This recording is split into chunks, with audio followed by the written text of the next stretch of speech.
I'm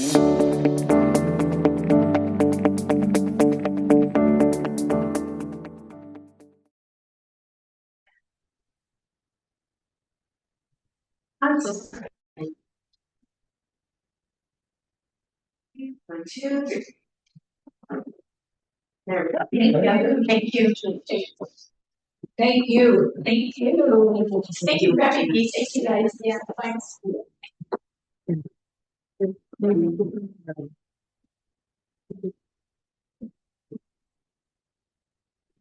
Wait, let me make this flavor run. Absolutely. You're very lucky. Sure. We have an action item. Minutes is mailed. Does anyone have any corrections or additions to the minutes as mailed?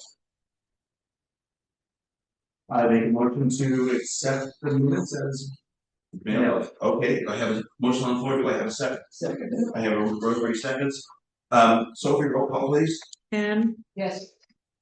Maria's absent. Rosemary, Yes. Ken, Yes. and Greg. Yes. Public comment. Members of the public are welcome to participate in the meetings of the board. Comments of the public will be accepted during the public comment portion of the agenda. No action or comments will be taken by the board on matters not on the agenda. Public comments on agenda items should be made at the time of each agenda item is considered. When the board president recognizes a member of the public for all comments, such comments should be 3 minutes or less at the discretion of the board president. We would like a calm presentation so that the importance of which you are presenting is not overshadowed by the manner of presentation. Any public comment? Marion. Good afternoon, and thank you for allowing me to speak to you today. I'm Marianne Leppo, and I actually serve on the Monterey Regional Airport Board. I've been there almost 18 years.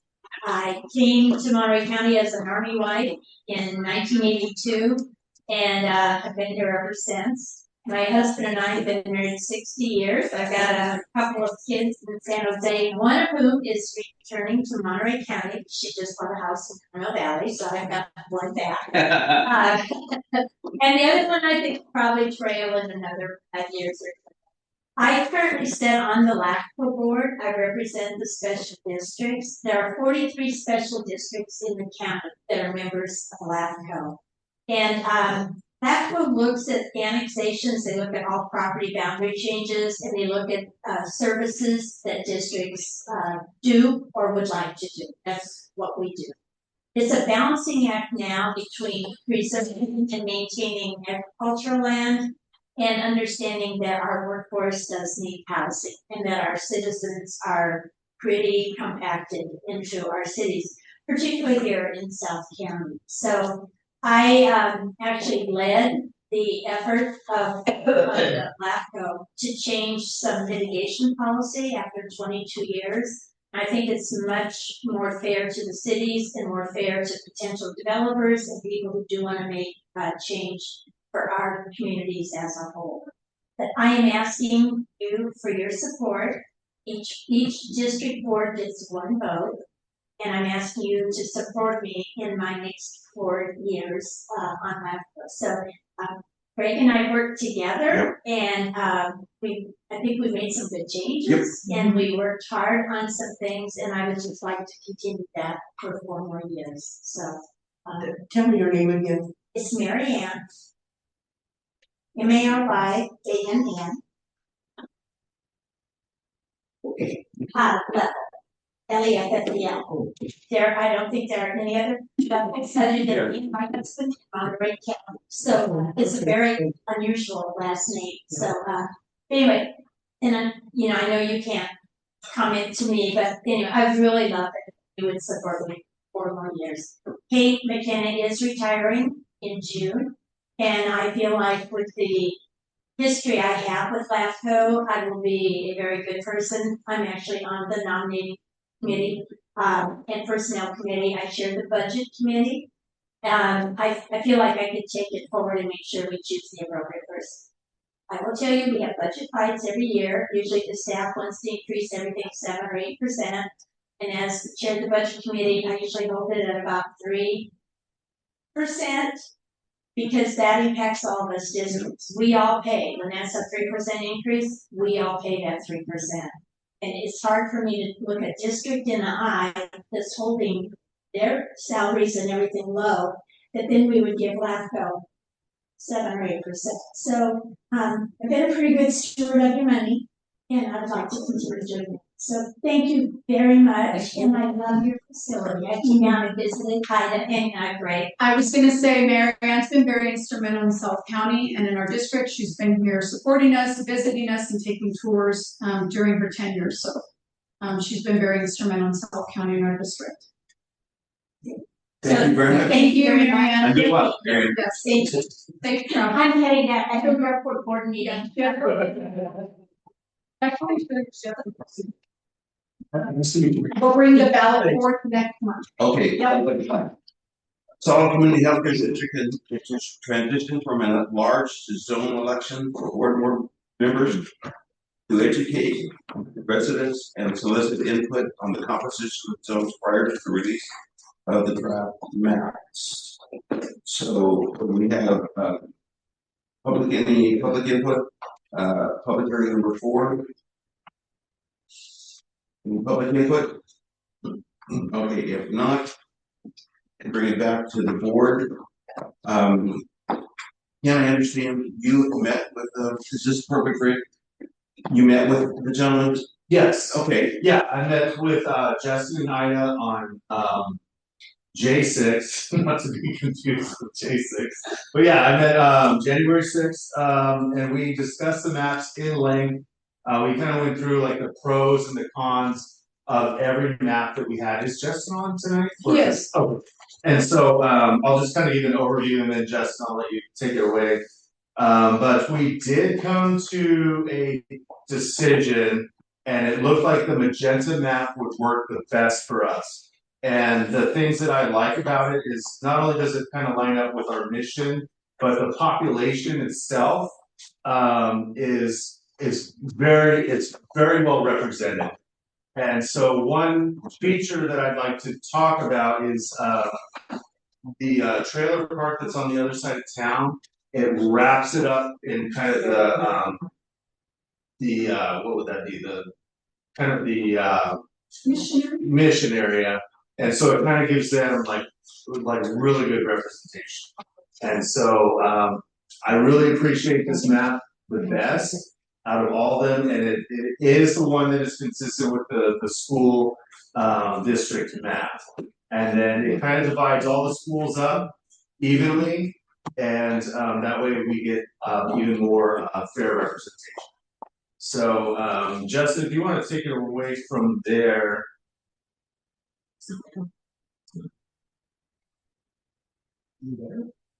Where he's, yeah. Maybe a little bit again.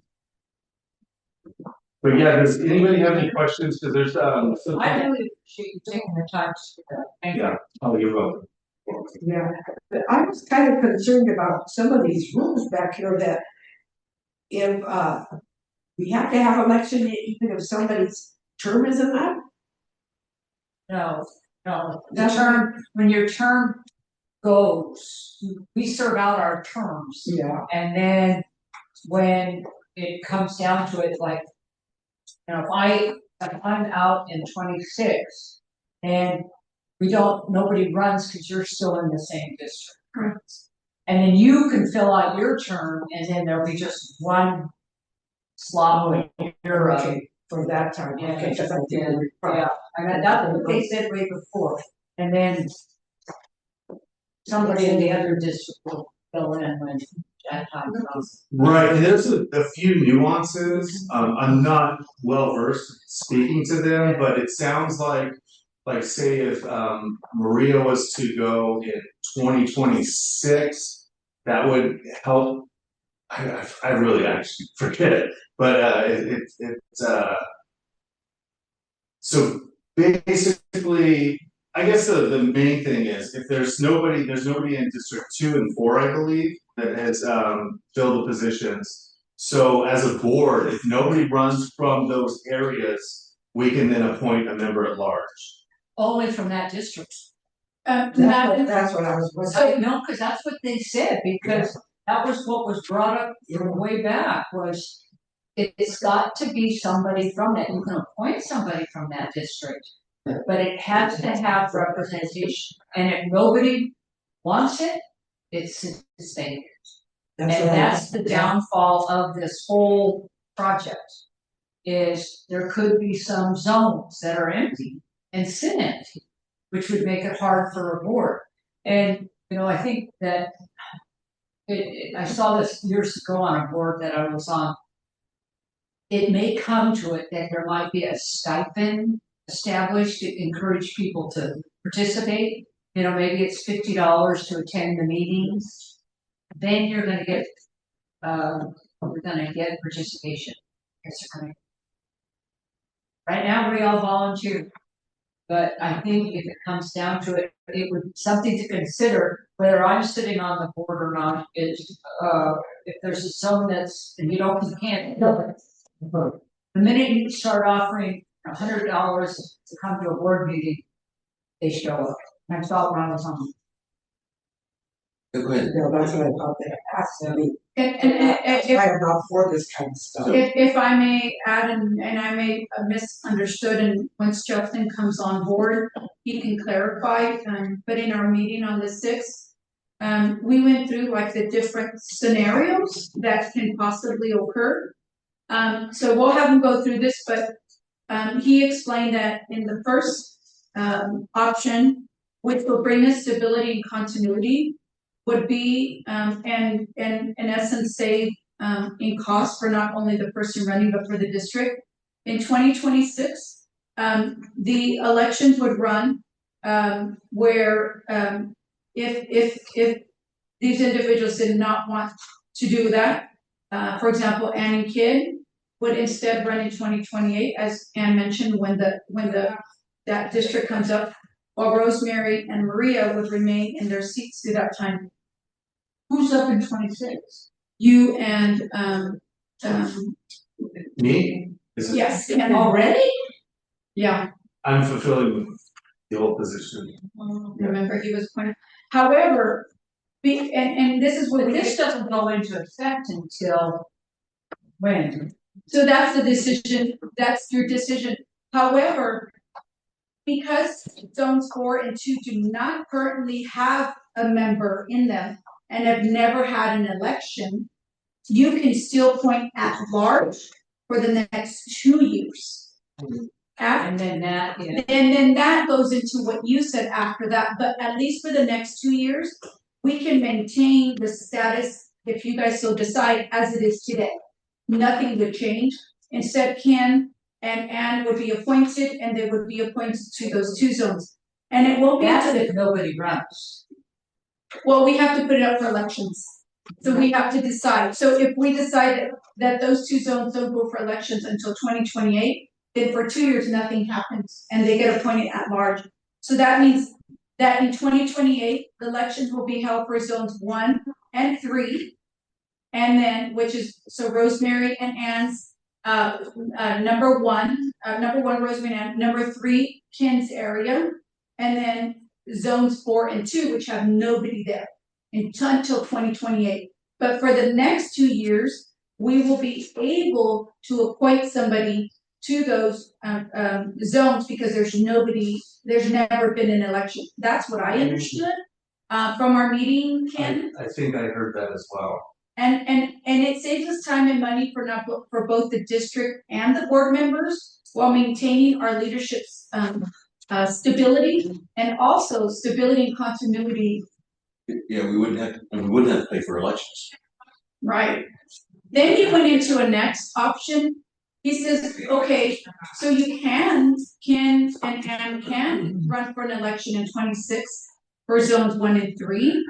They would run again in 28 when those election cycles end. And then at that moment, it would be decided who would then continue on.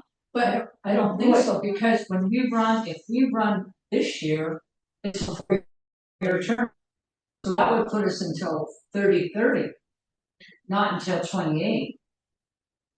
We got him online yet, so, No, we're working on that. okay, that's who we need to have in it. just want to clarify. Could Aaron run if I'm on? Yeah, I can for right now, I think so. You get a 2 year. Until this passes, Yeah, you get a 2 year deal, but when I run, it's a 4 year term. So that, yeah, so that would, and can't do, that would be 4 more years, which means this is how it plays out, I think, with Rosemary and I being the same thing. I run again in 26. I win, okay, so now she and I are on, and she's off in 28. We have to vote. In 28, you can't run because I'm on. Yeah. But if what she says is true, then you could be appointed, because you've got a 2 year window to represent zone 2 or 4, right? Yeah, those would go up for election in 28. The 28. Only right now that would be possible, because those haven't gone for election. Once they go for Okay, election, but if nobody runs it in 28, oh, then you can, and 2 and 4 are empty. Yep. Then the board can appoint. And then they could appoint her to represent zone 2 or 4. But then what happens 4 years down the road? Then see, that's where it gets great, because in 4 years after she's been appointed, she can't be on there because she doesn't live in that zone. So then it sits empty. So my question is, do we have any idea when we're going to get him? We don't, so maybe. We're So my question to the board is, since we can't, we have a lot of questions, let's see if we can get him on later and move on to Yeah. conference with the labor You negotiator. might even encourage him to come to a board meeting. Do I have agreement we can do that? I make a motion to move on and come back to this. You don't need a motion for Okay, that. is that okay? Okay, Yeah. we're going to adjourn into closed session conference with our labor negotiator. And we're about a little early on that, see if we can get a hold of him. We're back in the open session, we did not confer with our labor negotiator, because we now have someone else on hold. Okay? That was covered up.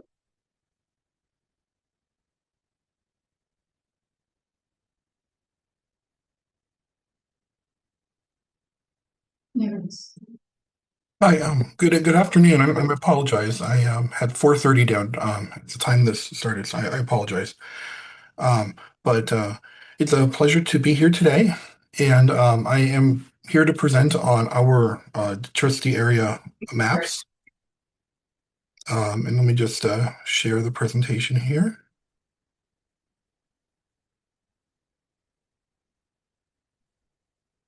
Oh yeah. So to kind of go through this presentation pretty quickly, because I know we've seen all of it before. This is our 5th and final public hearing. We have this is our chance to finally adopt a map that will be used this November in 2026 for our trustee or for our elections. As we've talked about before, this is a rollout of a process, so that starts tonight, or it starts this November, but it continues into 2028 as current zones come up. The current directors will hold their seats for the full term, regardless of which zone they live in. Just as a reminder, our criteria that we've used to draw the maps also serve as those to evaluate the maps. All of our maps meet the basic California and federal requirements. Each of them is population balanced with a similar number of people in each trustee area or each zone. In addition, they follow the requirements of the Federal Voting Rights Act. Race and ethnicity was not used as the only or predominant factor in the creation of a zone. They all also are contiguous. That means they have one outside boundary. But where we see the most difference is in that second criteria, avoiding divisions of neighborhoods and communities of interest. That's what really varies from map to map. They also do their best to avoid division of cities. We have one city in our zone, so Soledad itself, and Soledad has to be divided 5 ways. Other than that, we try to avoid that kind of division. We tried our best to follow easily identifiable boundaries, as I'll discuss with some of the maps. As we've seen some of the maps, they follow a lot of the zones used by other jurisdictions, such as our city council districts and school board. And finally, we've done our best to avoid drawing districts that are not compact, which the law defines not bypassing one group of people to get to a more distant group of people.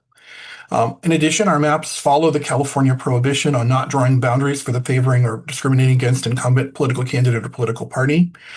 They were drawn without knowledge of any current board member location or without the use of partisan data. Looking at the different draft maps, starting on page 5, the green map is the one that was most influenced by our city council districts. Our city council districts, of course, there's 4 of them in the city. And so to create that 5th area, we've had to take pieces from each of the 4 areas, resulting in that 5th zone. So that makes this, broadly speaking, areas 1, 2, 3, and 4 are entirely within those council districts, but area 5 represents pieces of each of the 4 council districts from the city. The magenta map is the one based on the school district map. In fact, all of the zones are the same as the school district map, other than areas 1 and 2 extending to get pieces of other school districts, King City and Mission Union, that are not within the school district. This means, for example, that the school district wanted to make sure that that the single census block right at the corner of Gobulin and West, where a lot of their school sites were, was touching or close to all 5 trustee areas. And certainly you can see that although it is in area 3, that single census block where we have many school sites has all 5 districts touching that particular intersection or area. The orange maps and the yellow map are going to be the purple map are going to be a little bit different. They're just trying to look at alternative options. For example, on this one, orange uses Gobulin and Palm Avenue more extensively. And the tan map attempts to start with the school district map, but make some changes, for example, to follow West Street more extensively and the railroad. They really represent different options and different ideas about how you could put pieces of the community into a single trustee area or zone. And so tonight, we have our opportunity to hold the 5th public hearing to select a map. And once the map is selected, we would ask you not to discuss the sequence of elections or which areas would elect in which year until after the map is selected. Once the map is selected, we can consider where the current board is and make a recommendation on which zones would hold their first election in 2026 or 2028, based on where the current board resides. For example, if there's only 1 board member in a particular area, that area should be put up in that board member's natural cycle of terms. And that was something we can consider once the map is selected. We're dealing with this kind of conflict in state laws where the state law requires us to draw and consider maps without considering the use of incumbency. But on the other hand, on the flip side, we also want to finally pick the map, or we also want to use that information when we're looking at which zones elect in which year. After we make that determination of the sequence of elections, the board can introduce a resolution with the map and sequence of elections as modified, or as the sequence modified based on that.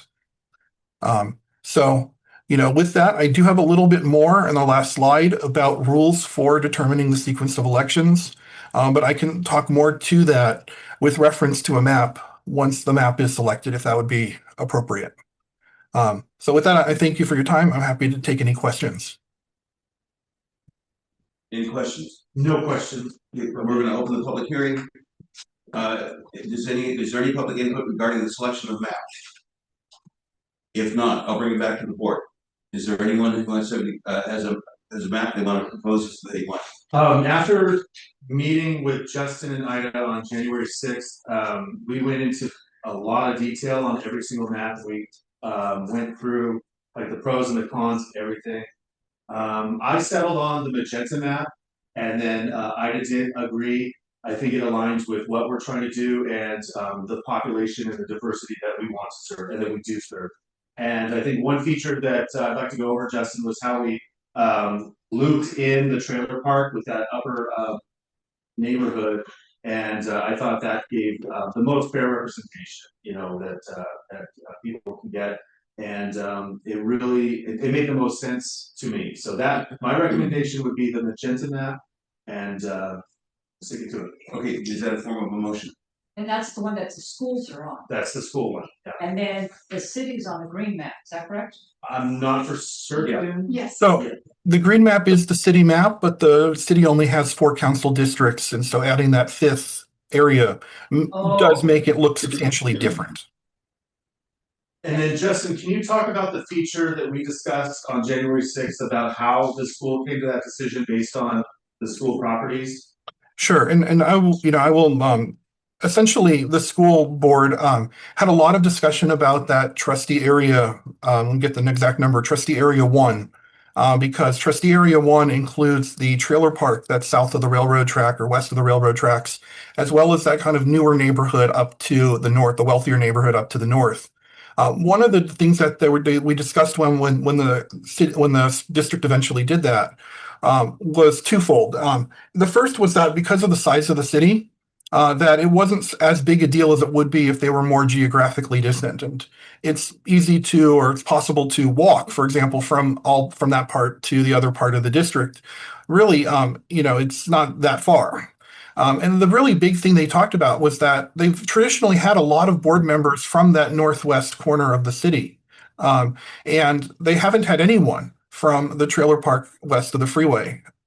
But this would make sure that we had a very powerful representative or somebody who strongly represents that area, include that lower income, more transient community in that trustee area, ensuring that it has better representation. If there's a parent or a resident with an issue, they can go to a board member that is, a trustee area that always has had a board member on the board since that community was developed.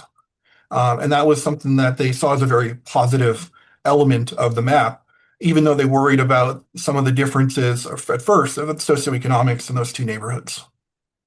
At the time, they pointed out that they had had a lot of representatives live in trustee areas 4 and 5. They had never had problems getting members in those communities. But like I said, the trailer park in area 1 and the more rural areas of the district had historically been underrepresented, but that the neighborhood in the northeast corner or northwest corner of the city had historically been overrepresented. So that was one of the big motivations there for justifying that connection. West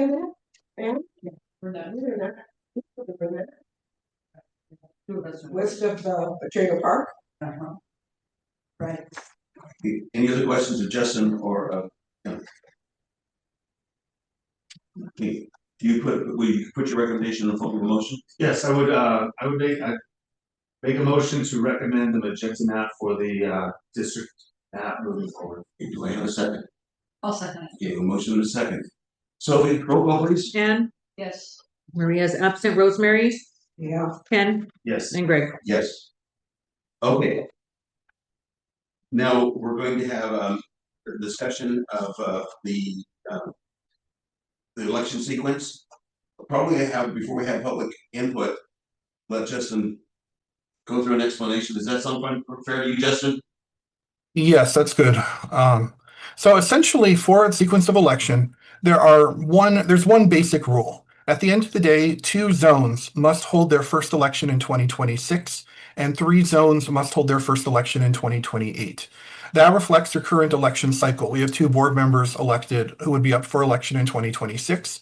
And so we have to have our 5 zones having their first election in 2026. And as a reminder, any board member that was elected in 2024 is entitled to serve out their full term, regardless of which year the zone is placed in.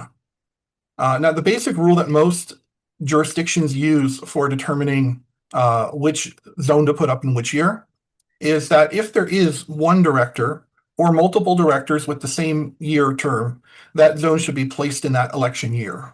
So if we have 1 member, for example, in this map, area 3 has 1 member. That area should be put up in 2028, following the term. And I'm going to share. We do have our map with our directors. We do have a director up in 2028 in area 3, and that would be an area that in area 5. I apologize.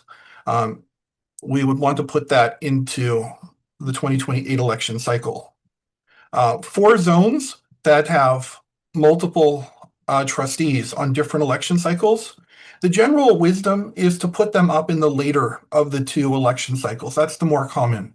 That allows the vacant areas to have election first, and it allows the board to really be able to see whether or not you can find people to run in those areas, or to appoint for those vacancies. And then the election where we had two directors who resided in one area would elect in the latter of the 2 years. This also really does allow both directors currently reside in that area to run for that office when it becomes available. Unlike if it's up early and a director might have to run for a term and resign from the seat that they're currently occupying if they win. And so that's kind of the general recommendation. That would put areas 1, 3, and 5 up for election in 2028, and areas 2 and 4 up for election in 2026. But I'll stress that is just a recommendation. You as a board have the opportunity to decide for yourselves if you want to go in a different direction. As long as you put 3 in 2028 and 2 in 2026. Zones, those number of zones. Any questions of Justin? Yes, but there's so many that, okay, so your recommendation is 2 and 4. But what happens when the board member's term is up in 26? So, this is always a problem when we have. So this is always a problem when we have two board members whose years are different in a particular zone. In this particular map, for example, we have 2 board members living in trustee area 3 who are on 2 different election years. So if trustee area 3 or zone 3, for example, is placed for election in 2026, then the board member who resides in the area in 2028, they can serve another 2 years. They're the term they were elected to, but there'll be no election in that zone in 2028. And the alternative, if you put it up in 2028, is that the board member who would be up for election in 2026, they would not have a board seat to run in that year unless they move to a different trustee area. But they would be able to run in 2028 without cutting a term short. Okay, so if I understand right, does that mean that if in zones, if the individual is up for re-election in 26 and it's a 4-year term, what happens in 28 to that individual? Do they still get to run, or do they have to run again? Or is it really just a 2-year term because of the zoning? Well, so if for example, you put area 3 up for election in 2026, and the trustee who is currently up for re-election in 2028 were to run and win, they would resign their old seat and essentially now occupy a new seat for a full 4-year term. But that's not what I'm asking, is if the individual runs in 2026, they're up for re-election and they run in 26 and they're running for a 4-year, it's a 4-year term. Yeah. Yes. And there's another individual that is due in 28. Does that mean that the second individual doesn't get to run because of the election in 26? That's correct. That would mean that another zone would have their first election in 2028, and the zone that the 2 board members currently live in would not have an election in 28. It would only be in 26 under that scenario. Gotcha. Okay, that's how that would work. Okay. All right. And because this is so new, and if nobody runs in, and there's no representation in zone 2, can the board then appoint somebody for a 4-year term to represent zone 2 and buy more time? So so let's say zone 2 is up for, take a step back. Once the seat has its first election, you have to appoint the vacancy from within the seat. So what does that mean? What does that mean? Before you go any farther, what does that mean? Once the seat has its first, you have to appoint the vacancy from within the seat. What does that mean? So In that district. if Area 2 is up for election in 26, then after the 2026 election, whoever represents Area 2 must reside within Area 2. If Area Okay, 2, and if sorry, there's nobody from Area 2, what do you do? if nobody runs for What if that nobody election, runs? yeah, if nobody runs, Yes. then the board would have to go through the vacancy process and appoint somebody who resides within Area 2 to the board. Okay, what if you can't find anybody? What if nobody wants to participate? What do? Does the seat sit empty? The seat would sit Let's say you empty canvass the neighborhood. until you Yeah, find but- somebody from that area. Yes. What did you say? Until you found someone from the area to serve. It's empty. Justin, in our meeting on January 6th, you talked about an at-large seat. How would that play out? So that would be if areas 1 and 3, for example, had their first elections in 26 instead of 2028, then we would have the election in area 3 in 2026, and area 2 would not exist until the 2028 election. So if a 2028 board member ran and won re-election in area 3, or ran for a new term in their area in 26, they would now be serving a 4-year term from 2026 to 2030, and that would create a vacancy for the seat that they were elected to in 24. That would allow the board to appoint district-wide for that seat for those 2 years until the 2028 election, when Area 2 would have its first election. So to simplify it again, can you say it slower and just simplify it? Sure. The way that we understood it was zones 2 and 4 would not go up for election, which means that the board can then appoint at large, because we don't have that going up for election for the next 2 years. That's right. That's right. So if Area 3 is up for election in 2026, and that creates a vacancy on the board, then that vacancy could be filled at large for the next 2 years until 2028. We already have somebody there till 2028, so that doesn't make sense. Right. Area 3 has 2 people, Area 1 has 2 people.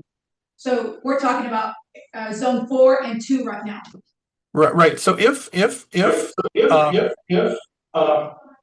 board member Director Shell, were to win election in 2026 in Area 3, for example, and their normal term currently expires in 2028. However, if they were to win election in 2026 in Zone 3, that would create a 2-year vacancy at large. How would it create a vacancy if they win the election? Because they currently sit in a seat that has a term from 2024 to 2028. If they were to win in 2026, because Zone 3, where they live, is up in 2026, then they would now be serving a 4-year term from 26 to 2030. That means the other board member in Zone 3, Director Clem, would be out on the board in 2026. That would open a vacancy on the board for a position for the 2024 seat that Director Shell was elected to for 2028 to 2030. I am totally lost. Yeah, I think We are totally lost. I think you went a little too fast. Right, way Okay. too fast. And Okay. but let's go back to the very beginning. This is 2026 and we have to have an election. And Right. 2 seats are up for re-election anyway. Right? In Yes. zone, let's just say zone 3. So there's 1 seat up for re-election in zone 3. Yes. But because there's 2 individuals from that, the current one cannot run. Is that right? So if One expires in 26. One expires in 26 and one expires in 28. The one that expires in 26 cannot run then, because there's somebody already there. Is that right? No, they would be able to run for that seat if it was up in 26. That was my question. So they cannot run because the other individual is there. They can run. They can. They can run. Yes, No, they can't. yes, Yes. Oh, they can run. Then Yes. how long is the term if they're elected? 4 years, till 2030. Which puts them to 30-30. So then the other individual who comes up in 28 cannot run. Is that what happens? If they run and win, they resign their current board position and take a new board position from 2026 to 2030. What if they don't win? Then That some- would be going backwards. What if they don't win, Justin? What if the 2028 person doesn't win, then what? They can continue to serve until 2028. Right. So say you run, you win, but Rosemary doesn't, she still gets to keep her seat. Because you won till 2030, she gets to keep her seat till 2028. But in 2028, there's no more election, she will have to Drop out. correct. Yeah, she could not run in 28 because I represent That or is- 26 because I've got a 4-year seat. But if she was interested, she cannot be appointed to represent zone 2 or 4. No. Can there, so going back to what Ken asked you about the at-large. So if those two zones don't run for election, can we in essence appoint because there's a vacancy on the board For 2 years. for 2 years, right? At large? Yes, But it has to be. It doesn't have to be from that zone, right? It could be at large for 2 years. that's right, until 2028. Because they haven't had. 2030. Yeah, 2028, because they haven't had an appointment, because they haven't had an But that's election. in 2028, but we're talking in 28.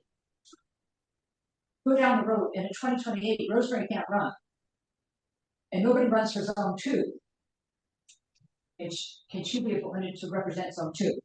No, because at that moment they go up for elections and you only can appoint from that. Once it Right. goes up for election, you Right. can only, you only That's can right, appoint. and then it's. So it's only for 2 years right now. Yeah, we're only going until 28.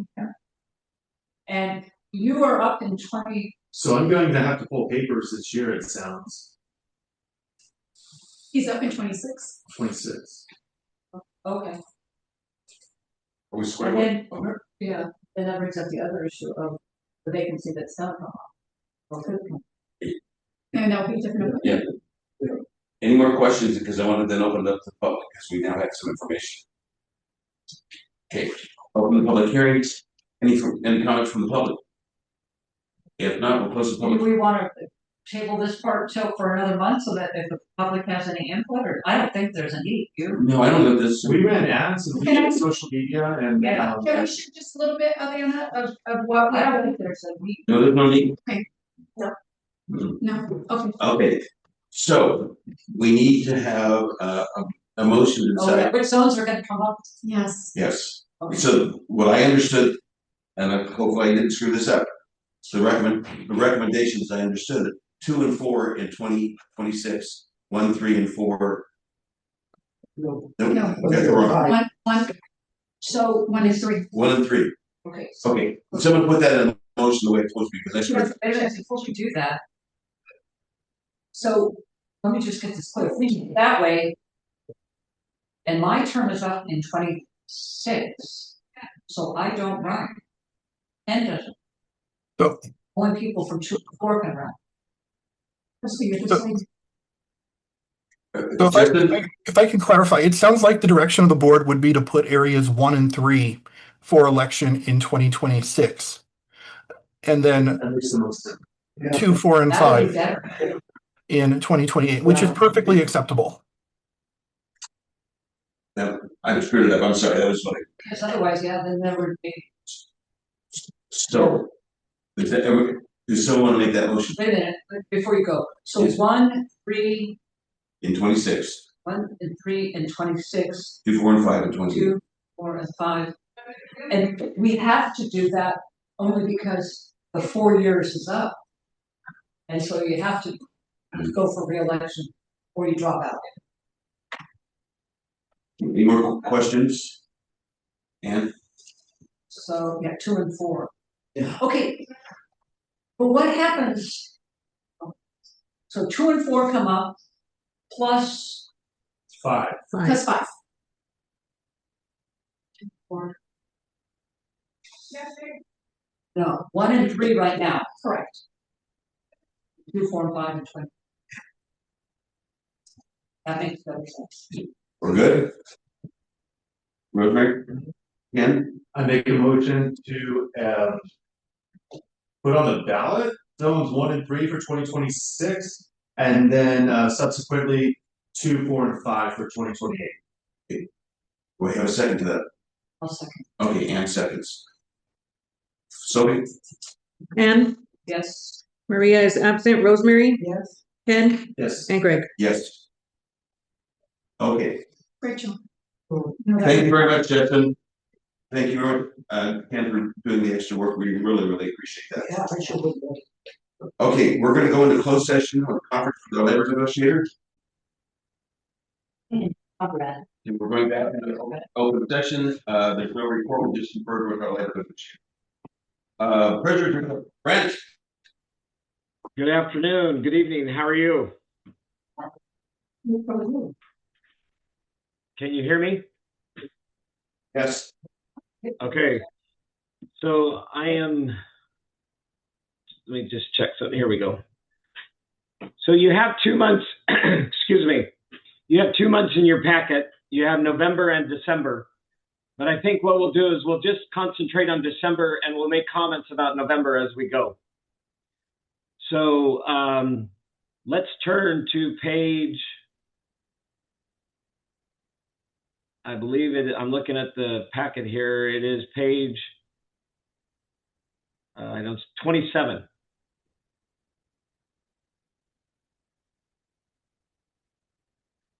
And if you could give me a thumbs up or something when you're there so that I know you're there. Okay? 7. Page 27. Okay. So I'm not going to try to paint this with rose color. We continue to run in the deficit. And we did get property tax revenues in the month of December. It was about $220,000. But even with that, $222,000. But even with that, we still showed a $200,000 loss for the month of December. And there's a couple of reasons for that. One of them is that we started the amortization schedule on the PPS notes.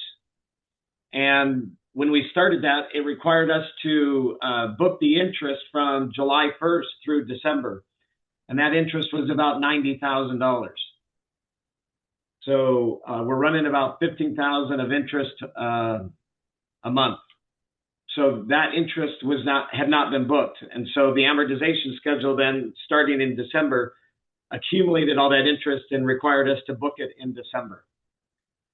The other factor was that we had one doctor that we hadn't paid for a period of 6 months or so, and that was paid in December. And so we had not accrued those payments, and so that all hit the books in the month of December. And that was for, it was a couple months of the prior year, which we put those into the prior year. And then we had, I think it was 4 months through October that was paid in December for that one doctor. Those are the two big things. And then in Eden Valley, we had, we paid, quite a few people cashed out on their PTO. And so that was an additional expense in the month of December as well. So a lot of things hit the books in December that we did not forecast in November. But so even with the property tax, we showed a loss of about $200,000, and we'll get to that. So starting on page 27, we have our cash. We're at about $2.7 million in cash. But because of our decreased revenues over the last 6 months, you can look at our receivables. Our receivables in comparison to last year they were almost 2.2 million. This year they're 1.25 million, which means our cash flows moving forward, for the next few months are going to be lower than what they have been in the past because of the lower revenues. Because we're usually about, a month to 2 months behind in collections. So cash flow has been okay up to this point, except for these additional expenses that we're incurring. So our total assets then are $9,181,666, and our total liabilities are $9,190,965, which puts our net assets in a negative position, which is the first time that I can recall that the district's been in this position. So a negative 9,299. So right now, if we were to close, the assets that we have would barely pay off all the debt. Moving down to page 28, you can see our revenues. And our revenues are only down $400,000 from the prior year, but you have to remember the prior year wasn't a good year either.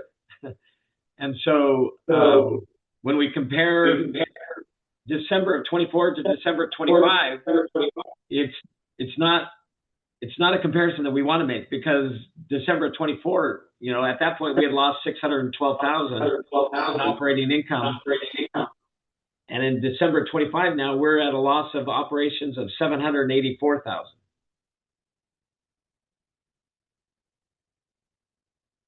Moving down on that page, you can see that our total net decrease after the property taxes, after the interest payments, we are at a decrease of $934,741 compared to $692 in the prior year. When we get to the budget, we can show where the main differences are. Moving down to page 29, you can see where our cash balances are. We got $1 million at Pacific Valley Bank. We got about $1 million at West Coast Community Bank, and about $700,000 in Mechanics Bank. Here, the next portion is our accounts receivable. You can see the difference. Eden Valley is down $700,000 from prior year, and the clinic is down $200,000 from the prior year. Then the summary of income by month, November and December were pretty comparable as far as the loss. We had a $235,000 loss in November and a $230,000 loss in December.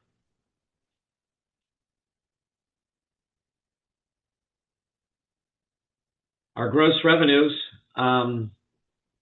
still more than half of our revenues are derived at the clinic. Our gross revenues are derived at the clinic. And then over on the far right of that graph there, you can see the Medi-Cal percentage of Eden Valley is 64.87%, where Medicare is down to 23%. We know that to break even at Eden Valley, Ida, you can correct me if I'm wrong, but I think it's 46 beds have to be filled. And, of those 46, a certain percentage of those, in order for us to make money, have to be in Medicare. And right now they're just not, we just don't have the Medicare patients. On the next page, I believe we're on page 30, we have Eden Valley Care. So you can see that, we're in comparison to the prior year, we're $246,000 worse than last year at this point. And if you look at the revenues, it's all in Medicare. Something though that we need to look at is the expenditures. With our revenues decreasing, we would hope that our expenditures would decrease as well. And they have to some degree, $85,000, but the large one there is the Medicare certified unit. And that, from what has been explained to me, we have additional requirements to have additional staff on hand for the number of patients that we do have. But also in there is the payouts for our PTO, paid time off. So that's another reason why that has increased over last year. The other departments, you look at nursing administration and it's down $182,000. That's because last year at this point, we were using the agency to fill that position. This year we have our own employee. So that's a huge savings. Otherwise we would be in the red at Eden Valley. If you look at the bottom of the page, you can see that our professional fees are down, our salaries are up. You know, part of that is having a full-time nurse, but the other part is the payouts of the PTO. Most everything else is pretty much in line, but we definitely want to keep watching our expenses if we can't fill the bed. My computer, oh, there it is. It just froze for a second. The clinic, that's on page 31 or 32. I can't remember what page we're on. We are on page 31. You can see our revenues are slightly down. Our contractual adjustments are evening out. We had a huge hit like in July or August, but they are starting to get back in line with the prior year. We hope that that will eventually be less than the prior year. But we have decreased expenditures by $135,000, so we are actually better off in the clinic right now than we were the prior year. The interest, though, you'll see the interest $187,000 versus $112,000. Last year we didn't book the interest on the third-party settlement until the end of the year when that number became available. So we booked it in December this year. So we're a little bit ahead of the game as far as booking the interest. And then the bottom of that page, we have the Soledad Community Healthcare District. These are the district-wide expenditures. You can see our property taxes were $222,491 compared to $221,658. I was expecting a little bigger increase. Property taxes did go down a little bit this year. I don't know if you noticed that in your own property tax bill. Mine went down a little bit. I think they just did a reassessment, but they're at least equal to the prior year. And then our expenditures are all lower than last year, except for our salaries slightly a little bit higher. And then the employee benefits is the reclassification of the health insurance. We have the health insurance included in this year. Last year, the health insurance was not included. It was allocated to Eden Valley the prior year through the month of December. But this is the next page on page 32. You can see the summary of income by month. For the month of December, Eden Valley by itself, without taking into consideration any of the district expenses, lost $88,000. A lot of that is the cash payouts of the PTO. The Soledad Medical Clinic lost $184,000, and that's the payment of that doctor as well as the interest is the reason why that shows a loss for the month of December. And the district, we typically see a loss of about $130,000 there, but because of the property taxes, that's showing a profit in the month of December. So, but even with those property taxes, then the month of December was a loss of $230,000. The next graph is just our professional services. Those are all listed there. If you have any questions, I can answer them. And then the next page is purchase services, which is our repairs and other outside services. And then the final graph just shows our cash loss. So for the 6 months ended December 31st, we have spent $416,000 more than what we've taken in, is what that's showing us. So in a cash position on July 1st, we are $416,000 worse off than we were as of July 1st. So that's our treasurer's report. Then once we answer any questions regarding that, then we can move on to the budget. So do you have any questions at this point?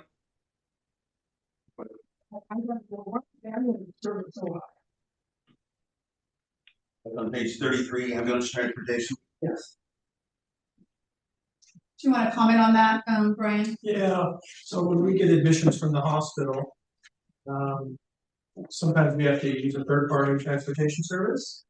In other words, not all patients we get from the hospital are transferred via an ambulance. And to get the transfer from a hospital to a skilled nursing facility has to be medically necessary. And if it is medically necessary, the ambulance company will do it, they will bill Medicare to pay. If it's not medically necessary, it's a third party private transportation, you give it back. The cost of doing it. So, we can't use our van. Sometimes we do, you know. But remember, our van is not burning. So we would, What? it's not burning, so we would need to invest in a burning van, and I've been looking at that, so we can cut back that cost. Oh, okay, thank you. Thank you. Any other questions? I haven't had my financial training yet, so I will abstain.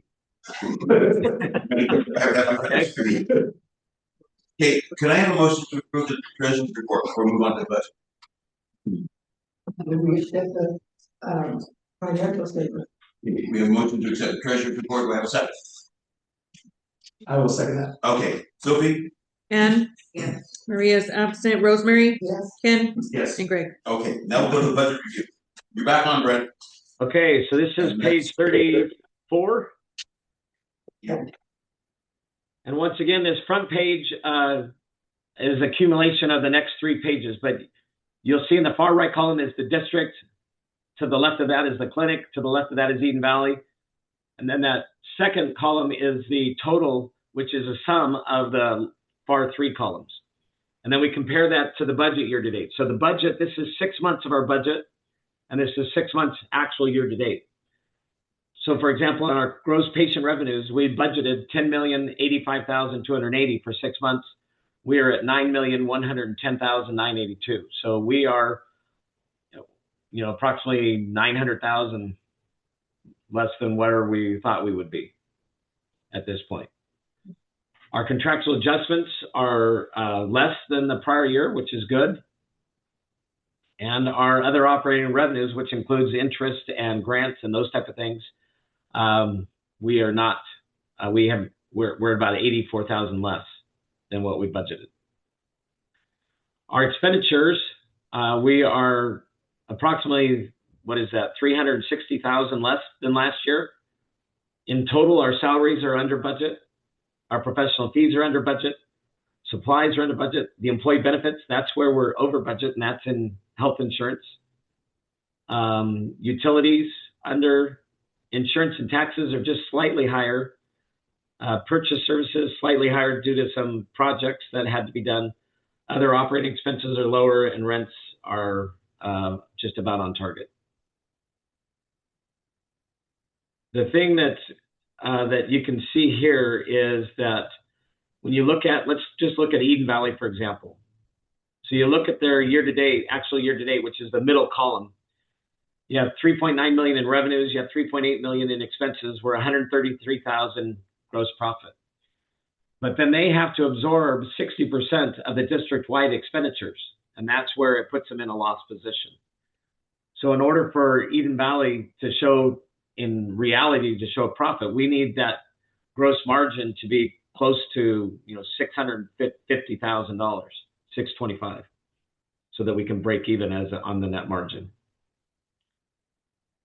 Down at the bottom of that page, you can see where each organization, where each entity is either over or under budget.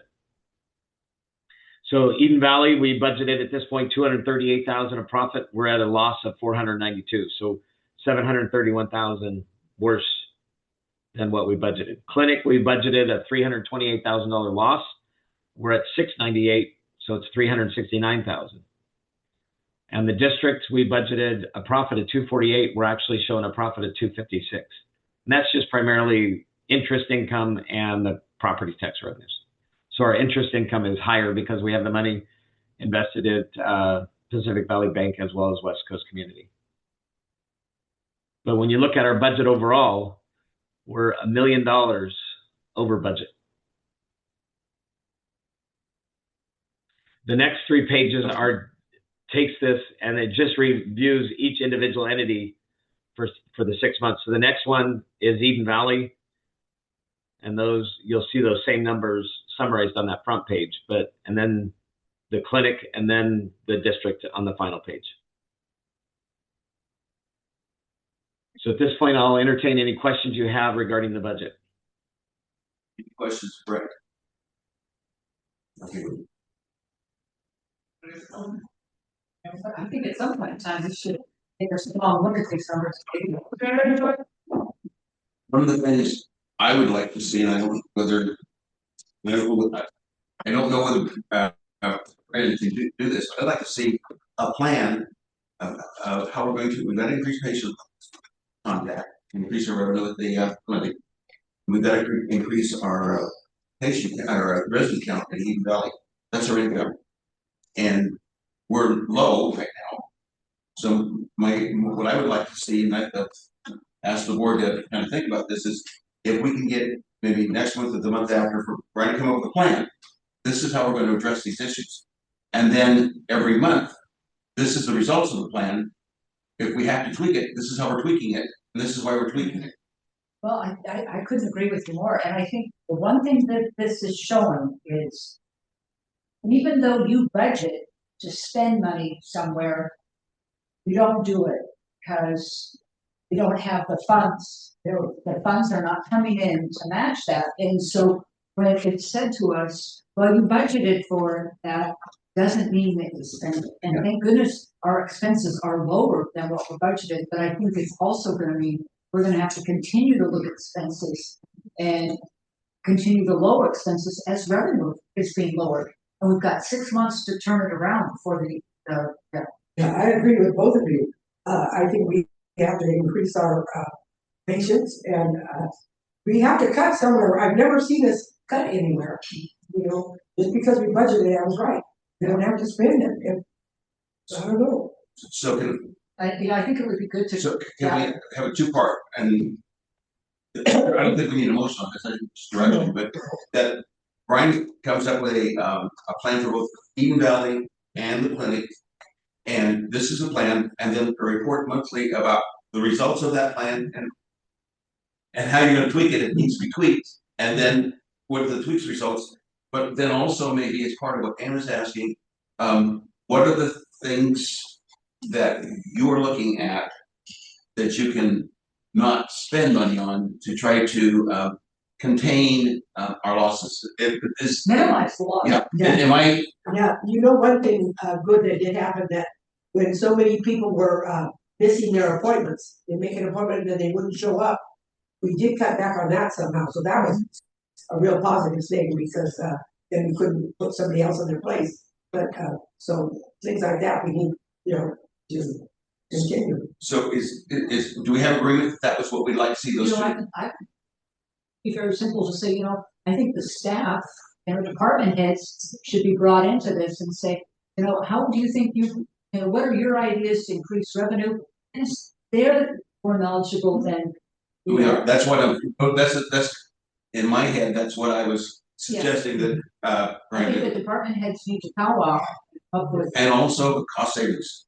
But if we can do that and then have monthly updates on what's been accomplished, and if you're not getting the results you think you can get, how you're going to tweak that plan, and then the next month report on that, and if you need to tweak.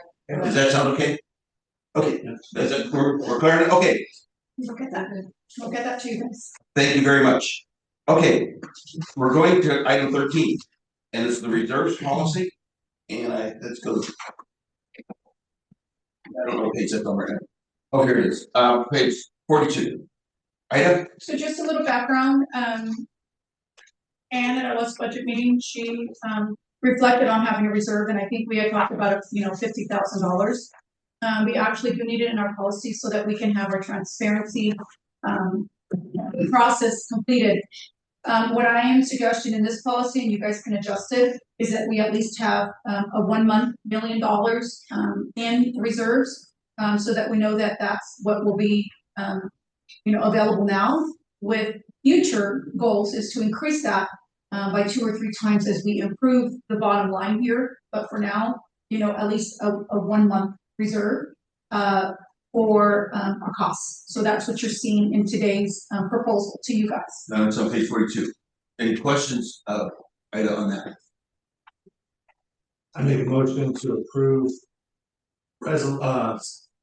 Policy number 2150. It's the reserves policy. Okay. Do we have a second? I'll say. Okay, Ann says. Sophie? Ann, Yes. Maria's absent. Rosemary, Here. Ken, Yes. Ken, Yes. and Greg. Yes. Okay, item 14, resolution 2026-01.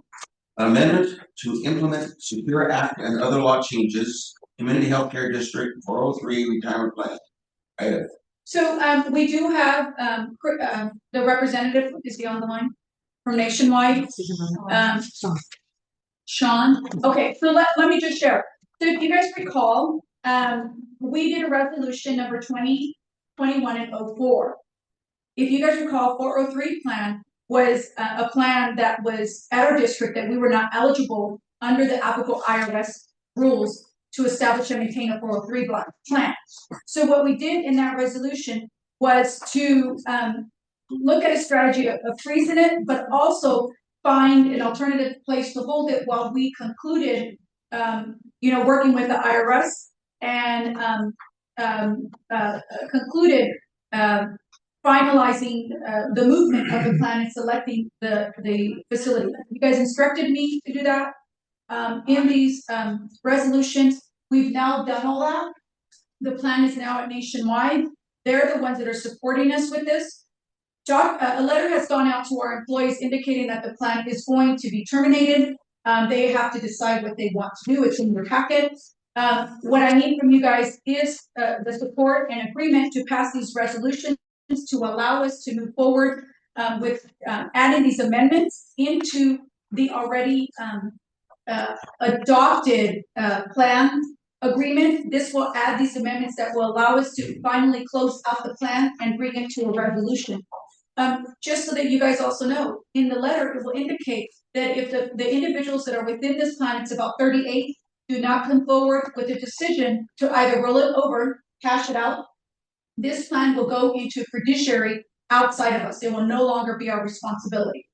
And that's common. That's how it normally works. And so we have actively sent mail. We've actively done phone calls several times to the employees that are on the list. We've had several already submitted and who have stopped by before the deadline. And our deadline that we gave was tomorrow on the 23rd. So these amendments will allow us to continue moving forward, adopt these changes so that we can finalize the closing of the plan. So the first resolution is an amendment to implement Secure Act and other law changes that have happened since the last plan. So that's the first request.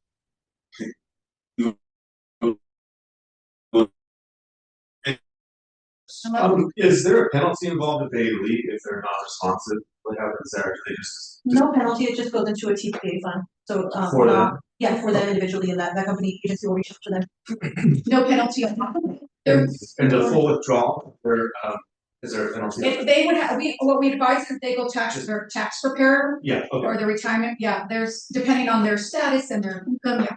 Okay. But since we did close the plan, they are all 100% vested, all balances. Okay. So if no more questions, I'll entertain a motion on resolution number 2026-01. Who drew up this? This came from the retirement Nationwide. They created it based on the laws. I make a motion to pass resolution 2026-05. Okay, I have a motion on the floor. Do I have a second? Second. Okay, and a second. Sophie? Ann, Yes. Maria's absent. Rosemary, Yeah. Ken, Yes. and Greg. Yes. Okay, resolution number 2026-02, and it's furthering this process. It is. So this is a plan. It's a type of plan of 403B. It gives the name of the plan. It's identifying what the plan is, and what we're actually going to be doing with the plan. And there is a box that indicates that this is a termination of this plan. So that's will be our elections. And so this goes into those details and all the other elective, items that are within identity. And so we want to also have an approval for this, so we can adopt this and use these policies. And it's again just moving this plan so we can get out of the plan we could not get, we should not have been in, and get into the ones we should need to be in. So, any questions right on this? I'll entertain a motion to adopt resolution 2026-02. I want to make a motion to approve resolution number 2026-02 amendment to implement Secure 2.0 Soledad Community Healthcare District 403B retirement. Do I have a second? I'll second. And second, Sophie, roll call please. Anne? Yeah. Maria's absent. Rosemary? Yes. Ken? Yes. And Greg? Yes. Now, resolution number 26-03, and again, is furthering this process and, So this is a preamble amendment to implement Secure 2.0, adoption and effective date of the amendment. The employer hereby adopts the amendment to the plan identified below. Whereas articles specify effective date, their provisions begin on that date and shortly thereafter as administrative practical. So this is basically stating that we are following the practicality of adopting the plan and moving it forward. any questions about it? The questions, I'll entertain a motion, for resolution number 2026-03. I make a resolution to approve resolution number 2026-03, amendment for the CARES Act. Ken, thank you very much. And do I have a second? I'll second. Okay, and seconds. Sophie, roll call please. Anne? Yes. Maria's absent. Rosemary? Yes. Ken? Yes. And Greg? Yes. Okay, item 17, resolution of the Board of Directors, the Solid Community Healthcare District declaring a vacancy on the Board of Directors of the Community Healthcare District. And this has to do with the number of absences that one of the board members have had. Can you kind of explain what you've done to reach out to this board? Sure. So, before our meeting began, my goal was to reach out and just, explain that this is a responsibility that was put on by the board based on the bylaws. So this was my way of informing the board of the attendance at hand, and that the individual board member has exceeded the amount of allowable absences based on the definitions that you guys all established and approved in our bylaws. And as such, once that happens, and this has also been advisable by our attorney, he's the person who gave me direction on this. Once this happens, and now we have to declare a vacancy on the board of directors. And so that is before you now for your consideration, a resolution to make that seat vacant and appointable at our next meeting. Can you explain, Sophie, or Ida, the number of times you've tried to reach out to Maria to get some kind of information from her? We did reach out twice and we left voicemails, but we didn't get no calls back. You didn't get a response. Okay. So, does it have to be appointed at the next meeting? Do we have to appoint someone at the next meeting? Because what if, so right now I didn't bring the appointment resolution, so I would say yes. Improper, remember, because then we put it out to the community and then they fill out the, I would say yes. I think you make it vacant and then. Okay. But I'm gonna go back and it says 3 consecutive. Or 3 out of 5, right? 4, 3 out of 5.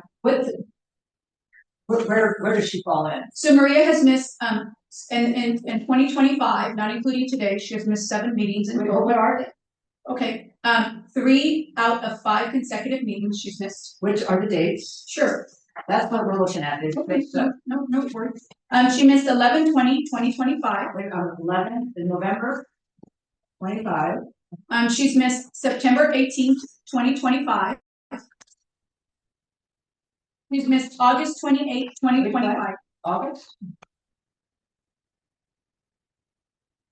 You want me to keep going? Yeah, that's only 3. Okay. But see, that's not 3 consecutive. It doesn't have to be consecutive. That's the first rule. The second rule is any 5. 3 out of 5. 3 out of any 5. 3 out of any 5. Okay, so keep going. Okay. And then she missed June 12th, 2025. May 23rd, 2025. April 24th, 2024. 2025. April 25. April 24th, 2025. Okay. Just have a little typo. March 18th, 2025. March, she missed also? Yes. So she's missed March, April, May, and June. That's 4 consecutive. Right? In any 5. So you would have, the first meeting was in It January. says 3 consecutive or 3 of any 5, right? Yeah. So we included January. So you have your January, your February meeting. When you go back to March, she missed March, April, and May. Those are 3 consecutive. But it's 3 consecutive regular Meetings. or 3, it's 3 consecutive regular meetings, regular. So Right, there, three those consecutive meetings could have been or special. 3 out of 5. But some. Yes, some weren't regular. They were special meetings. Mhm. Oh, they are all regular meetings? Yeah, so it's 3 consecutive regular or any 3 out of 5. And that's the part that she missed was out of 5 consecutive meetings, no matter regular or not, she missed 3, which is what our bylaws indicate that. So this is how our bylaws read. Removal if a board member is absent from 3 consecutive regular meetings Right. or from 3 of any 5 consecutive meetings of the board. And that's where the absenteeism is in. But she's missed others, but it's not included. But 3 of the board meetings, 3 of the regular board meetings. Yeah, there were several board meetings missed along the way. Yes. And you ran this by the attorney? We did. You saw that? He did. We sent him the same report. Okay, any discussion or comment? And then if we did that, then we could appoint at the next meeting? What we would do is we open it up. Okay. Because there's a process. we After have to follow. today, they would open up. Yes. We would have to then do a process of opening it up, maybe public acknowledgement, letting people watch. Could she decide that she wants to do this again? She could conceivably step down and then say, she could conceivably apply, couldn't she? She could conceivably apply. Continue to apply. Yeah, she can apply in any election. But right now, the decision is on you guys based on. And she can choose to run in 2026. Mhm. Well, I think we should stay consistent with our bylaws. I make a motion to accept resolution 2026-04. Resolution of the Board of Directors of Soledad Healthcare District declaring a vacancy on the Board of Directors of Soledad Community Healthcare District. Okay, I have a motion on the floor. Do I have a second? I'll second it. Okay, Rosemary seconds. Sophie? Anne, Yes. Maria's absent. Rosemary, Yes. Ken, Yes. and Greg. Yes. Okay, good. Okay, I think we're on the staff reports. Ms. Adriana? So team, I know we have a lot to cover, but given our time, I would say highlight the important things. Of course. Okay. Thank you. First of all, we did not include it in the agenda. I did not put it in the agenda, but this is a self-evaluation that I ask all of you to participate in, and this will allow us to move forward with our certification requirements. At this moment, we have completed 98% of the, or technically, since you just approved of the policy, we are 99% ready. I would just need that from you to be 100% ready and submit for both the CSDA and ACH certifications. Who made this? What are these for? I'm sorry? What is this for certification from where? For our the Association of Healthcare Districts of California. But let's take one step back. Yes. It was part of the approval of the policies that we made in November. So this is just following up. I know, but you just need to refresh our memory. And when you talk in acronyms, I'm sorry. Yes. Yes. So this is for the association. Yes, for both the Health Association and the Special Districts Association. So they have 2 separate, different lists of requirements that we have to fulfill in order for them for us to show goodwill and transparency and get a certificate. So we are going above and beyond just our regular requirements, and we are doing this. And I put examples from the internet. Okay, thank you. That's why I just wanted, Yes. there wasn't just something you pulled out of thin air. That No, was- no. Okay, thank you. It's too fast away. And that's this. And then this, what I am passing around, it is our theme for the year, and you are welcome to read it at your leisure. But in essence, our theme of the year is Thrive 2026, Compassion and Action, Community at Heart. And I included the acronym that is inspiring us to do that and the letter that will go out to the community with that messaging. So in essence, I will explain a little bit more of what led us to get to that. But yes. And then super quick. Miss, we have a resident who will be turning 100 years old in February 16th. It is a Sunday. And I will send you further details, but it would be very good if any of you could attend.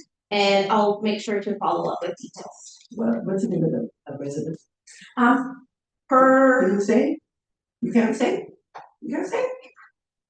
Okay. Because it's recorded. Mhm. Yeah, yeah. Yeah. Just for HIPAA. Yes. HIPAA, we don't want to violate our HIPAA. Yes, I'm happy to share when. Okay. Any questions? Thank you. Thank You go, Diana. Good. Oh, pardon me. I'm sorry. Yep, Rosemary, that's fine, perfect. Okay, at our foundation meeting today, we found out that our, billboards will soon be, totally under us, and, you'll be able to, get them, new advertisers. And, we did, good on our, MC, a gives, and some Howard County gives. We made, over $13,000 on that. That's a really special thing. And then we made enough money to pay for the rest of our beds. And so that's great.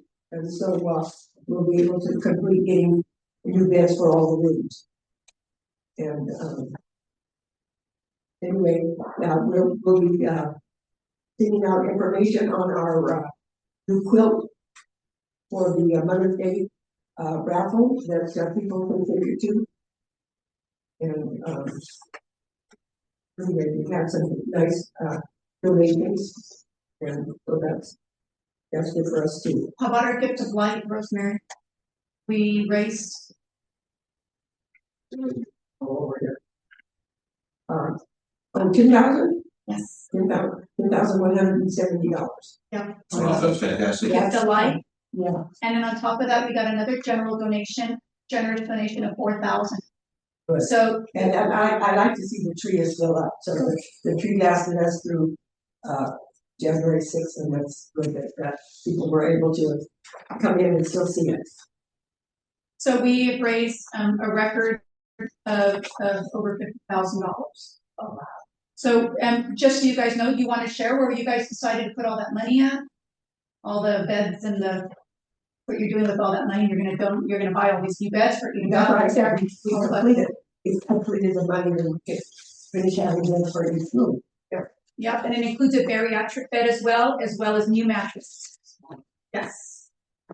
Fantastic. Thank you, Rosemary. Brian. Yes, thank you. So for the clinic in December, we had about 2,569 visits with 7 providers. That was up from our November count. Last year in the same month, up from last year's level, quite a bit.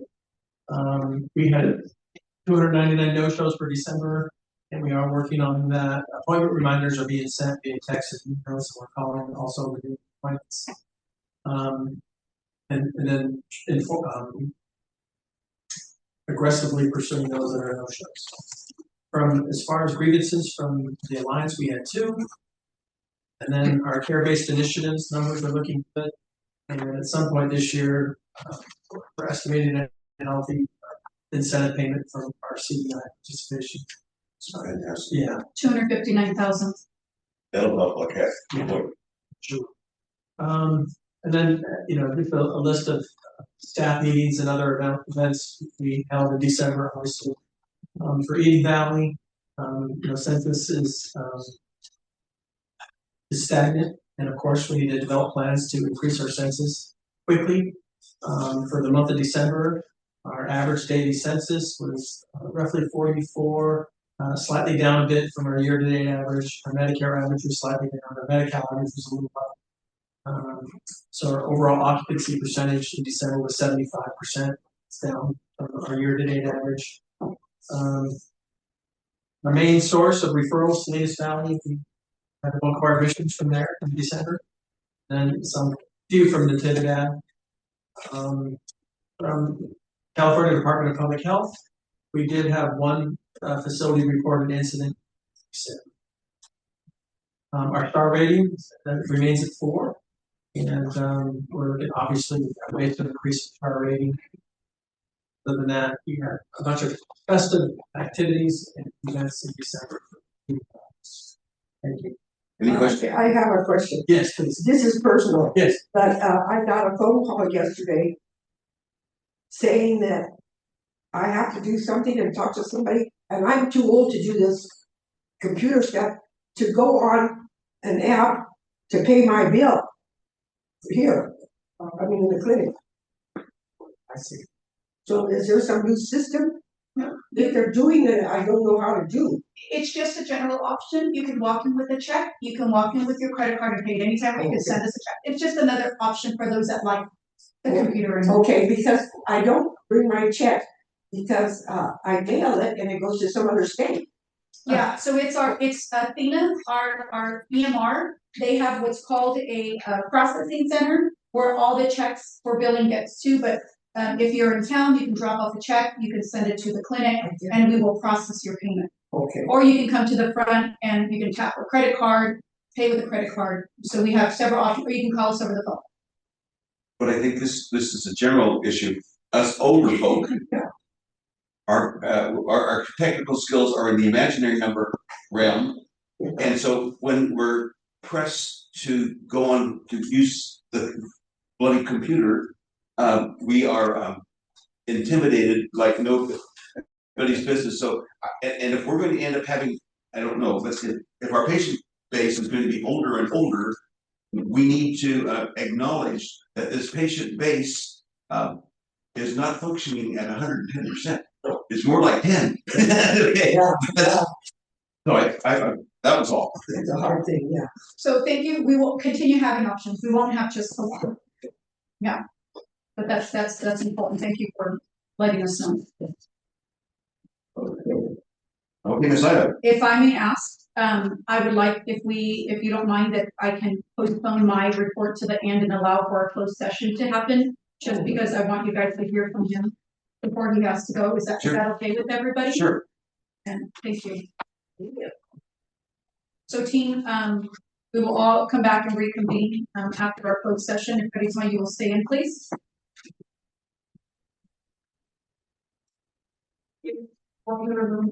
So we can hear first.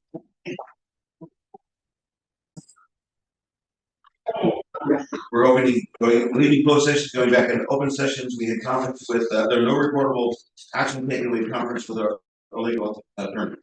So we're adjourning the meeting until February 9th. No, Sorry. Can we? Yes, I apologize. Okay. Just briefly, everyone, I just wanted to say Happy New Year to everyone. Happy 2026. It's already a very busy year.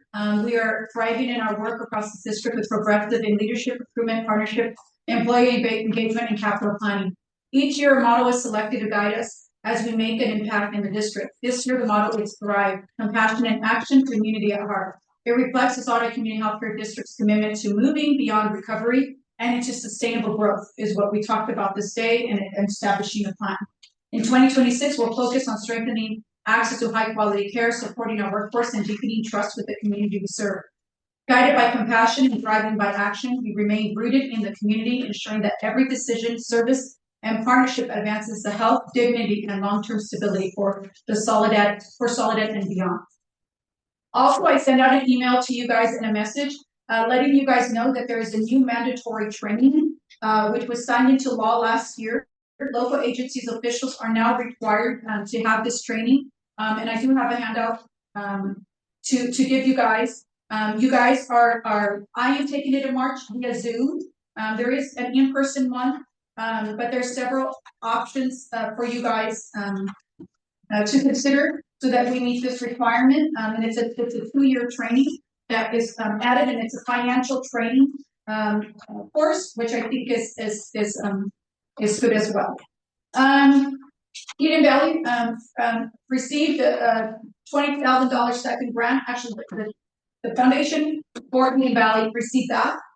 We have already highlighted some items that we are giving for our music program. We're using the grant for our music program to pay for the remainder of the beds, and we're using it for blood pressure cuffs that will be given to residents as they leave us. So we're not only taking care of them while they're here, but we're also taking care of them as they leave Eden Valley. More great news. Eden Valley received a $20,000 stipend grant from CDPH Project First Line Program in December. It's an initiative that supports our facility in strengthening infection prevention while providing our CNAs with valuable training and resources. So that is also available. Just one more thing on the Community Foundation grant. It came to us representing the 2025 annual distribution of Margaret Muser Restricted Fund. This is what was said about why they chose us. There are few affordable residential care options for older adults. Eden Valley Center plays a vital role for so many of our local families. So we are pleased that you're at the helm and that look forward for our ongoing partnership. That's from the Community Foundation. So there'll be more to come. There'll be subsequent donations each year in September of about the same amount or near the $21,613.25. You guys have already seen the board evaluation as part of our individual self-evaluation for our policy that we adopted. So you will have that in front of you. We will put that on our agenda for next month. And hopefully you guys can spend a little bit of time in filling those out so we can gather that information for you guys to our leadership. I'm excited to announce that on August 28th, we launched the pilot program for Eden Valley for Therapy Outpatient Services. We are currently serving 10 patients so far. We serve 28 patients in our community. Eden Valley continues with their strong 4-star rating. We talked about the termination of the retirement plan. We also continue to remain committed to our district transparency, something you guys tasked us with a while back. And we're hopefully soon, in the next few months, we'll have that certification and they will come and present it to the board. We already talked by the election by zones. I congratulate all of you guys for completing that process. I know it was a heavy lift. And so we will continue moving forward with that as well. And I want to thank Kim for joining on that and being a part of that process. We're in the process, I reported to you at the last meeting, we're in the process of upgrading our Wi-Fi. We began this process of upgrading our Wi-Fi network because we were at a 100% connection rate, which was slowing down our network, which is slowing down our efficiencies and slowing down residents' ability. So this will better connect our connection to our residents, for our residents and our patients and our staff needing access to the network. That project should be done by the end of January. We still continue to have needs for computer upgrades that do not accept the Windows 11 upgrade. So as Ann mentioned, there's areas that we're having to kind of slow down the process a little bit. And as you guys remember, we've been doing this every quarter. I didn't do it last quarter just because we want to kind of monitor our expenses, but we do have 27 that didn't accept the upgrade. We'll continue phasing the replacements of the outdated systems as finances support and to minimize disruption. Employee engagement, the Soledad Rotary Club along with the Soledad High School Culinary Group donated over 100 meals that were distributed to Eden Valley residents and district staff. I want to thank them both for their generosity. They're still doing that. They did it in December. Yep. Just the end of the year, we had at end of the year a major celebration and thanks to Ken and Greg who were able to participate and come to our dinner. It was a wonderful end of spirit event. We wore these sweaters, holiday headgear. We ate pancakes and popcorn. The week ended with the end of annual year joyful celebration, celebrating our staff's achievements and successes. We gave out many gifts and awards, and it was very well attended. I want to acknowledge Sophie and Adriana for doing a great job as they work on co-chairing that committee. Adriana and I attended the Mission Trails ROP Joint Powers meeting at Hartnell College. I was an industry advisor for the healthcare sector, sharing our sector's need for a school like Hartnell and high schools like Soledad to prepare students for future jobs in our industry. We completed the MOU with the school district to create our job shadowing program. We are in the process of the selection process for volunteers for the job shadowing and the internship. So we will start that process. The goal is between now and our next meeting. So you'll get to meet the local youth that will participate in this program. Employee engagement. The Soledad Unified School District, community grants from medical clinics, Greg and I attended a meeting with them. I don't know if you're aware, but they have these dollars associated with establishing medical care for the students of Soledad. We are looking at how we can partner with them so that we can provide that support in medical care. We had an initial meeting. We will have a follow-up meeting and see what that may look like and how we can continue supporting. May it be at one of the sites or may it be across the way at the family center. We also had the opportunity to meet with the Monterey County Clinic Services. They gave us a tour of their mobile clinic, and they actually let us see their clinic operations. They're specializing and they're looking at also adding dental care and vision to their mobile clinics, which is pretty fabulous. We also met Greg and I with the Desert Healthcare District and Foundation. Again, looking at their clinic operations, their mobile clinics. Alejandro Espinosa, MPA, Chief of Community Engagement, who shared how they've expanded to include mammography. They're doing eye and vision care, and they literally can give you your pair of glasses before you leave the appointment. So we're looking at ideas like that to continue expanding services in our community. Anything more you want to say on anyone? I don't remember which one it was, but they're saying they're using residents and medical students to augment their services. And I just said, well, gee, when Christmas, the Trinidad has those kinds of folks. If we could do that to help with our walk-ins and get them down here, that would maybe allow us to address more patients. And so that was, I thought that was a cool idea. Oh, I'm sorry. They're using residents, doctor residents who are coming and medical students for training to work to treat patients. That's how they're augmenting their ability to deal with more patients. So if we had residents and medical resident doctors. Resident doctors. Okay, so that would, if we had them down here, let's say for 1 day a week or whatever, we could handle more patients, especially our walk-ins. Because I just said they start forming a line very early. 5:30. 5:30. So that may be one of the ideas that Brian may come up with to address this when it was in Trinidad, because he didn't even know that we this gentleman is connected with the Trinidad, but he didn't know that we were contracting with the Trinidad for the Women's Center. So we've already got a relationship. If we could add to that, that would be again a way of augmenting our ability to treat patients. I'm sorry. No, that's perfect. Thank you so much for that. Healthcare growth. I continue to be part of the healthcare group. It's a collaborative healthcare in service that our community support groups is working on. This is for Southern Monterey County Resource Fair on January 24th. There will also be an update on new rural transportation program funding. California is set to get $233.6 million.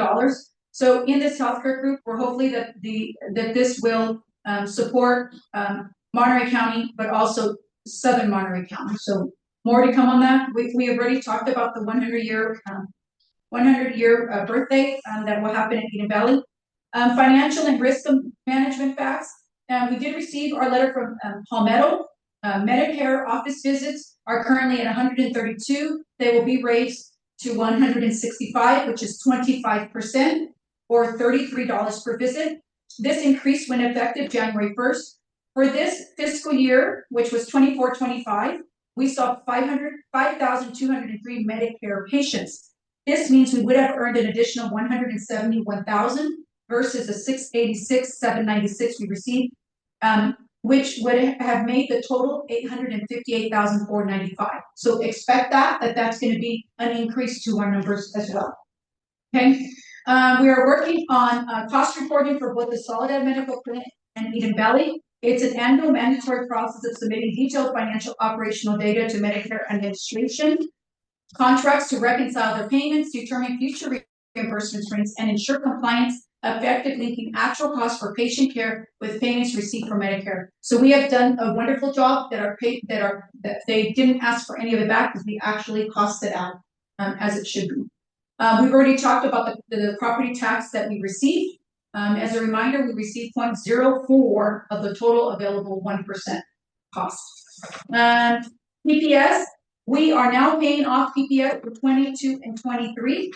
We started our first payment of $51,122 on December 15th, which will run through November 15th. And this will pay the balances that we owe of $2.1 million. We talked about MC Gifts already and the monies that we got there and how we used it for the beds. We talked about the gift of light and how much we raised there. Next, in the next 5 years, I will continue to explore funding opportunities, and I will have a meeting. I have a meeting January 26th to explore variable rate range program, negotiate our Medi-Cal rate for the clinic, look at alternative financing for the bank loans that are coming due in the next few years, look at bonds, special tax, and partial tax as an option. I will give you guys a report in our plan in the next month. Years of service, I do want to acknowledge we had Jessica Ortiz, who we hired, and Elisa Murillo, who we hired. We have Cynthia Heldeck, CNA, for 1 year. And then we have Pedro Balinas in maintenance, 1 year of service. Wheelchairs, we have successfully, Erica has successfully, to date, received approval for 19 wheelchairs funded by CCAH. And that number continues to grow for our facility. We have a strong partnership. Communications. We are exploring ways to enhance our communication on the floor by looking at possibility with the help of the foundation is purchasing a lapel transmitter to communicate with any staff member on the floor and to connect with our call out system so that when a resident is in need, it communicates. But it does require an investment. And so this will be something for us to work on of about $28,000, which I've also discussed with the foundation as well. Clinic updates. We are now a member of the National Association of Rural Health Clinics, which educates and advocates for rural health clinics focused on enhancing their ability to deliver cost-effective quality healthcare to patients in rural and underserved communities, which is us. I had a meeting with the digital and I always this word eyesight people to meet with them to explore the opportunity for adding eye service to the clinic. So more to come on that, just so that you know. We've already acknowledged Monica here for today, so thank her for 20 years of service. You guys might have heard in the news, there's this Rural Health Transformation Fund. Lots and lots of money. We went to the special district meeting 2 nights ago, just so that you guys know. Chris Lopez, along with Supervisor, what was it? Grievances, yes. They indicated that those monies probably would never make it down to our levels. So just an FYI if you guys see that. The Athena app, we're having leadership team titles to continue reviewing the work on walk-ins needs, which are about 14 per day, and scheduling needs. We will continue with that. We are also looking at an emergency response plan, and I know that's music to your ears, Greg, for not only our facilities, but our entire district as well. Let's see. What else do I want to mention on this end? We applied for 3 grants, one for a provider, one for a medical clinic, and one for a community health worker. And so we're in the process of hiring a provider. They will pay for 1 year of service. So more to come on that as well. And thank you again always for your unwavering support and leadership. Your guidance continues to empower us to elevate the care that we provide. And that's the end of my report. I just have one comment. Yeah. And I just doing some research on what we can do to increase our income. There's the personal tax, there's a whole variety. If we're going to explore those meetings just specifically on those things so we can understand and make informed decisions on that. So I want you to kind of think about that, because I don't think we can do that in a regular meeting and pay the attention that needs to do. So if that is something that you would agree to when Ida has the information, then you can start to go ahead and start scheduling some special meetings. Is that okay with anybody or everybody? Just in terms of her planning, we're good. I mean, and if not, I know we moved along the district meeting, so that may open up some time on our agenda. But I'll bring you guys at least a report at our next meeting, and then we can decide. Okay. We're good. We adjourned until February 19th. Thank you, everyone. Thank you.